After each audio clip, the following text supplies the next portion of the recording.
Hi class, it's Laura. I am doing this video by myself. I'm not actually interviewing anyone because my background's in costume design. So this is probably the closest thing to a lecture that you're going to get from me. To start out with, I'll tell you a little bit about my background, my education, and how I ended up at Iowa Western.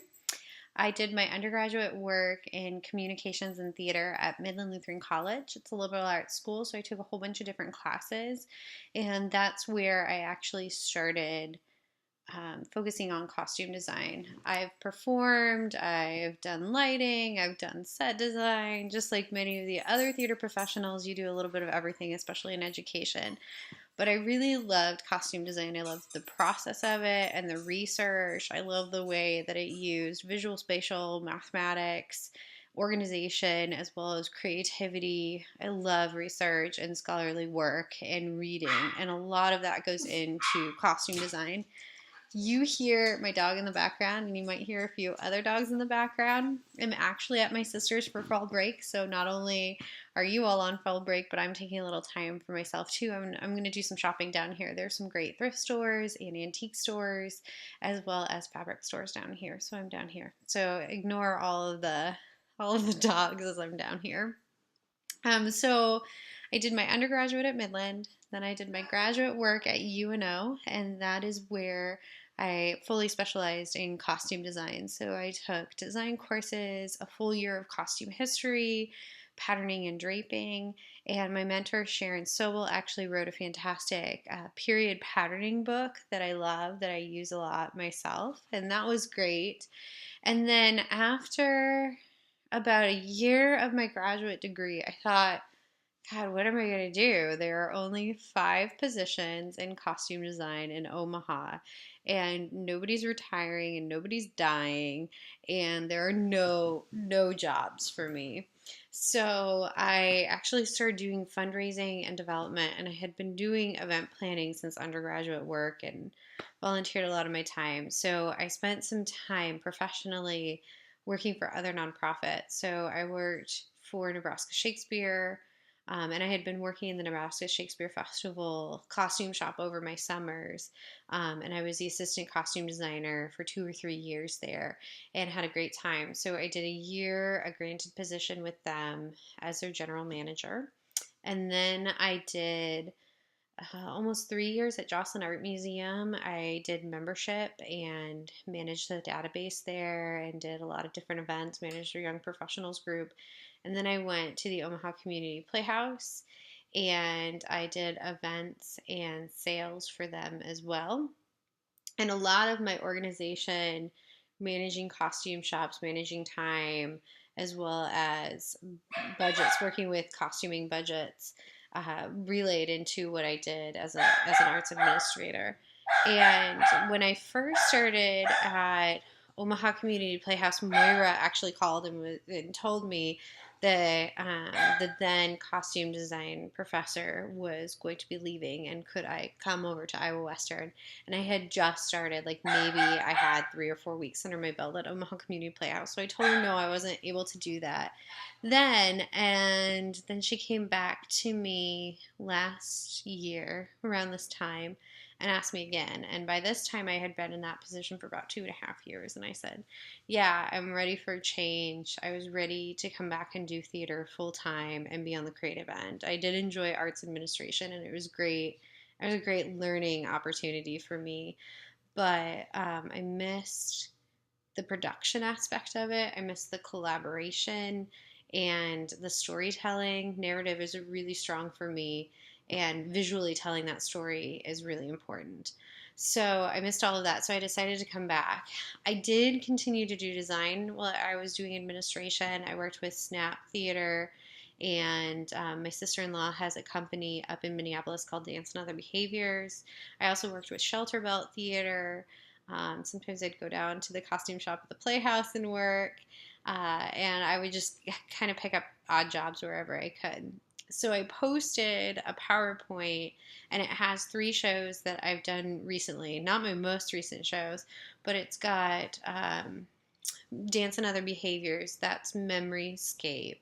and that was a show that we did in 2013 for the Minneapolis Fringe Festival, and that was great. It was high concept couture, and movement based, which is really cool. It changes the way that I design that way. And then Crash Boom Pow was an original work by Ben Beck and Molly Welsh that Shelter Belt put on, and that was a superhero show, very different from Memoryscape. And then the third show is Come Back Little Sheba, which was set in the early 1950s, and that was Snap Productions that I designed that for. So there are three different examples of my work. And Memoryscape and Crash Boom Pow, I was still working at Omaha Community Playhouse when I designed those shows. So I kind of meandered my path into a full design position. And even now, I still do consulting work in both events, database management, and communications PR, all of that for Nebraska Writers Collective. So I'm still doing a little bit of the arts administration, but I'm able to now do much more design. I will have done 6 shows in this last calendar year because I designed Come Back Little Sheba last spring, as well as Laramie Project. I designed another show for Dance and Other Behaviors up in Minneapolis called Inhumanity, and that was great. I need to actually upload photos for that. That was cool, very conceptual as well. Tribal, post-apocalyptic. It was neat. And then I designed Lady with All the Answers. That's a touring production that went out with Nebraska Theater Caravan, which is the professional touring wing of the Omaha Community Playhouse. I am taking a break right now down in Kansas City because this weekend we opened Mickey and Sage. I did 2 dress tech rehearsal weeks back to back, which was really exhausting. And that show at Shelter Belt is called Mickey and Sage, and that play the playwright came out from New York City this weekend, and she announced that the play will be published, which is really, really cool. And I'm working on Little Shop of Horrors, which is the next show at Iowa Western. So that was a long meandering, this is how I got here. A show that I thought was very successful and process. I have a few actually. So my Dance and Other Behaviors work is multimedia, and I work with artists from many different avenues of life. So I work with dancers, both ballet trained dancers and modern dancers, as well as a visual artist and a videographer and a composer and a few musicians, and there's also a photographer in the mix. So it's my sister-in-law's company, and her boyfriend are the artistic director. So every year they come up with a concept. Memoryscape was about looking at the brain and how there are drugs that are coming out now, especially for helping soldiers dealing with PTSD, to help reshape their memories. And we wanted to actually like get in the brain and think about that, and it was fused with the Grecian gods of or goddesses of memory and forgetting. So you'll see those in the slideshow. Forgetting is in black, and that's actually my sister-in-law Jen. And then the other goddess is in white, the goddess of memory. And I had to make her carry all of the memories with her. So out in the audience, you were able to actually write down a memory, and those were used within the show. They were actually read aloud during the show, and I took some of those and I actually pinned them onto. She's got a big cape piece, and that's how she carries memories with her. And then she also has this train that comes out of the back of her dress, which looks very Grecian. And it's kind of Grecian toga-esque, but I took liberties with it. And in the train, she's got balled up newspaper and other pieces that represent what I would think of as memory and intellect, and that goes along with it. And then you see that there are 3 blue neurons, and they dance around. And then there is the id, which is in there as well. And the id is the expression of the Freudian. There's the id, the ego, and the superego. And so the id is dancing around within there as well. And she is in this kind of rusty orange. And that was just a really cool process. I think in arts, especially within theater, we get very insular and we get used to collaborating and working together within our field, and we don't necessarily reach out to artists. And the composer that we worked with, it plays in a lot of different bands, and he doesn't necessarily compose for musical theater, for opera. He composes for bands and for himself. So it was really nice to work with so many different artists. And I worked remotely, which was the first time that I had designed remotely. So I didn't have access to the actors until I went down there for our tech dress rehearsal in the space. And that was the first time that I did fittings. And so I was very nervous to go take everything down and see how it all worked. I also have not done a lot of dance. So it could have been epically awful, but it turned out really wonderful and I had a great experience. And then this summer, building on that, we did Inhumanity. And I built several pieces for Memoryscape, but I mostly stayed in the vein of spandex and knits and fabrics that could stretch or would be used in dancewear. But for Inhumanity, because it had this tribal real feel, I used real clothing on dancers and I was terrified. I built several dresses and tunics and pieces for there were two men and then eight, maybe there were only seven women and two men. And I built a few of those, but I was using cotton and not necessarily dance clothes. And I was terrified that this was going to epically fail. And I used a pair of vintage pants that I cut off from the 1960s. And I thought, oh, vintage clothing, you're already old, you're going to fall apart. So I threw it all on. And of course, again, I was teching it on a Sunday, and it was the first time I was getting these actors and these dancers in their costumes for this. And we had to go Thursday night was our first performance, and we had one more dress rehearsal that I got in on Wednesday in a dance studio. So I was really nervous about going down there and not knowing, and it's me. I was all alone. So I have to do all the alterations while I'm down there. And I was so nervous, but it came together beautifully. And again, it was just a really cool creative process with many different artists. And I really enjoyed that and thought it was great.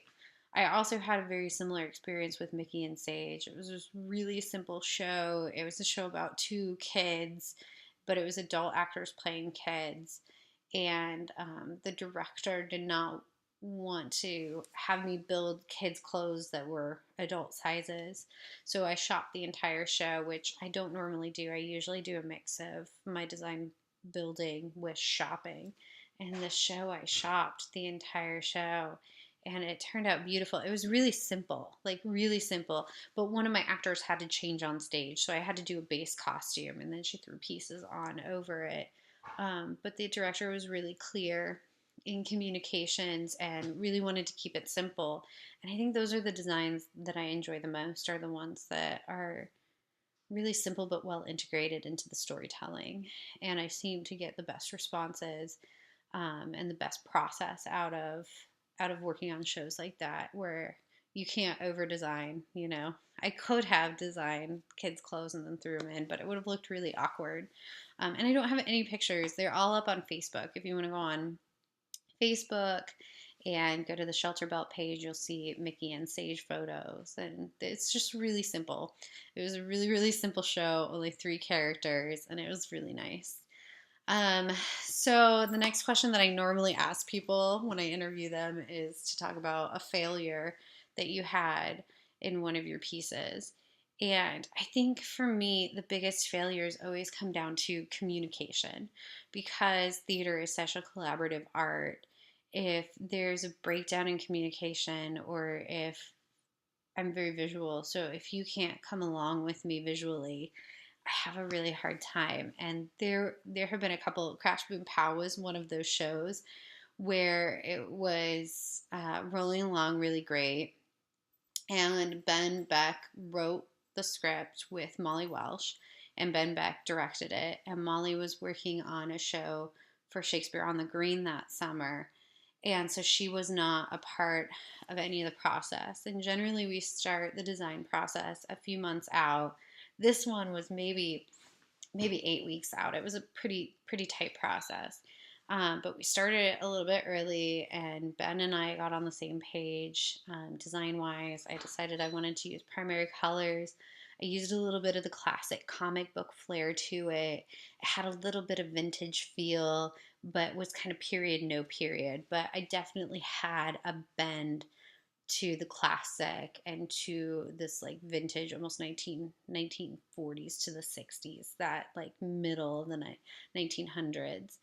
And we got to dress rehearsal, and we dress teched on a Sunday. And on Monday night, Molly came to see it, and she hated the costumes. She absolutely hated them, and this was not the way that she visually saw her work at all. And she was not in any of the processes before this, so I had no idea that this was going to happen. So Ben came to me and we made some slight changes, and I said, Ben, these changes are not going to be cohesive with the design. She wanted more contemporary hipster, I guess is what I would call it, or contemporary grunge. I don't know. It was just not what I had. It was kind of clean. And clean lines and like simple little bright colored tricks. It was a dark piece, but there was some comedy in it, and I also love the idea that we would start out in a bright sunny place that you didn't necessarily know that we were going down a dark path, and I thought that that was visually interesting to me, and Molly did not agree. So we changed a few pieces the next night, and Ben said, no, this really does not fit. So they got changed back to how I originally designed them. And I was really happy with it. Again, we did some really, like, Shelter Belts and Snap are tiny postage stamp stages, like really tiny, like maybe the stage is like the size of maybe a living room. And then there's seating for 60 or 75 people in the audience. So it's pretty tiny.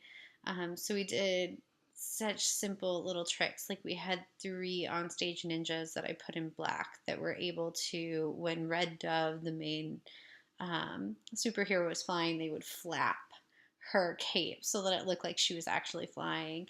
And we had like Crash Boom Pow, like the old Batman comic or the old Batman television show would have. Like they would do the fight, and then you'd see pow, bam, Kazam. And so we had all these like word bubbles that were part of it. And I had to design a robot.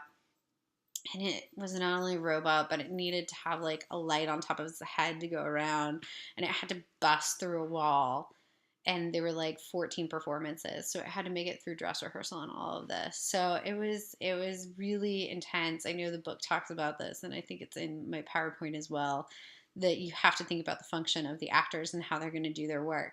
So not only did I have to build a really awesome robot that could do all these special effects, but the actor also had to be able to get in and out of the robot every night quickly because he played multiple roles. So it had to be really, really quick. And I built it so that it would restrict his legs a little bit so that he would walk kind of funny. And he definitely had some issues with that the first few times that he wore it. So it turned out really good. I was very happy with it by the end.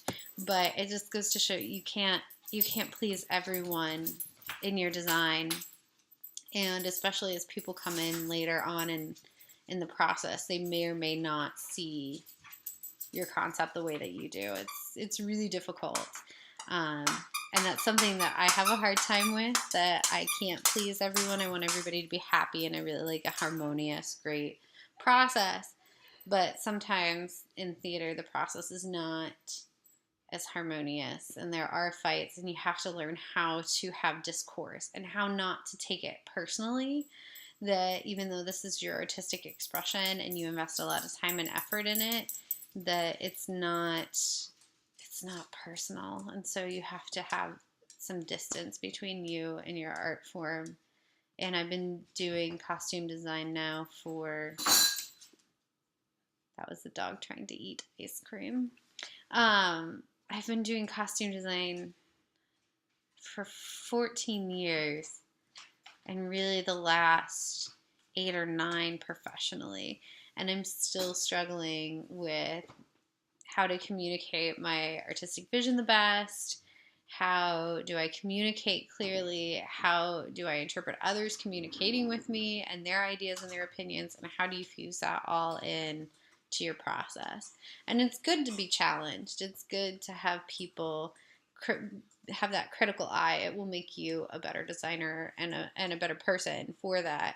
But it takes a little bit of thick skin sometimes. Okay, so we've done success, obstacle. I know I asked this to Ellen, but I don't know how many other people I asked about how theater, being part of theater, has changed the way that you attend theater, or the way that you are an audience member or a spectator. And my husband would say that I'm horrible to sit next to on a show that I've designed. I notice every little detail of the costumes, hemlines, if a shirt gets a little crumpled underneath a vest, if there's a thread or a button that pops off, I notice all of that, and I'm really hard to sit next to. I've gotten better about distancing myself when I go see a show, but it has to be a really good show. I saw Warhorse last year, and that story and spectacle really took me away. It has a giant puppet, horse puppet, and it's set during World War I, and there is a beautiful soundscape underneath it, and the acting was great, and that one really took me away. But it's not always that way. Sometimes shows do not. I really love my work with Nebraska Writers Collective because it's poetry based. And that's Roxy. That's the other dog. It's all poetry based, and they don't wear costumes for it. So I don't have to actually focus on. I can focus on the words in the work.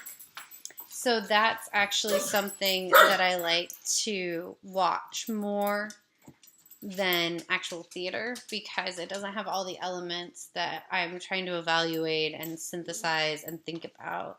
It's just story, emotion, character, words. It's just a lot of words. So I really enjoy watching slam poets and poetry performances. I think they're great. I also like stage readings a lot. It's stripped down theater. It's just about the play and the actors. There's no lights. There's maybe a little minute amount of staging, maybe a costume piece, like if a character needs mittens or if a character needs a hat, but it's really stripped down. And I found that the longer that I'm in the profession, the more that I like the very simple. It's less distracting for me than many other things. Although I guess I've been to one immersive theater. I know a lot of you guys have been talking about doing, theater outside, theater, I don't know, there's a lot of immersion. Pirate ship theater was mentioned. And I think that those are really, really fun. But I don't know, sometimes it's just very simple that I truly get lost in and enjoy. I'm trying to think about words of wisdom, maybe challenges. I talked about communication. Communication and collaboration are probably main challenges. And I know Denise and Christine talked about balance, and I think that's really true in theater. You work basically for yourself. A lot of us could get on with a resident, like Christine is basically the resident TD and can design sets and do a lot for Iowa Western. And that's great. But a lot of times as a theater professional, you're working like 8 million jobs. And that's how I felt this fall. I feel like I've had 8 million jobs, and you tend to have multiple areas of interest, either within theater or outside of theater, in order to continue making a living. Especially in the Midwest, it's just really hard. LA, Las Vegas, New York City, DC. There's some bigger areas, even Chicago, Minneapolis, kind of. But there's some bigger areas that it's easier to make a living as an artist, as a theater professional. But in Omaha, there's just not a lot. There's just not a lot out there. We love our theater. We have a ton of nonprofits, but we bring in a lot of the professional theater through Broadway Across America, over at the Orpheum, and through other venues. So it's hard to make a living here. But the trade-off is getting to do something that you really love. It's work. It's a lot of work. A lot of work. But it's also, I feel really proud when I'm done. That's what I like about, that's what I missed when I was in the office all day and in administration. It's nice to, at the end of the day, look on a dress form and see an entire costume. It's just great. It's a great feeling. Or when the curtain goes up, that's a paycheck. When the curtain goes up and you get those first few moments of a show and it just washes over you, that's pretty that's pretty incredible. So it's great to be a part of that, but we all say if you can do anything other than theater, do it.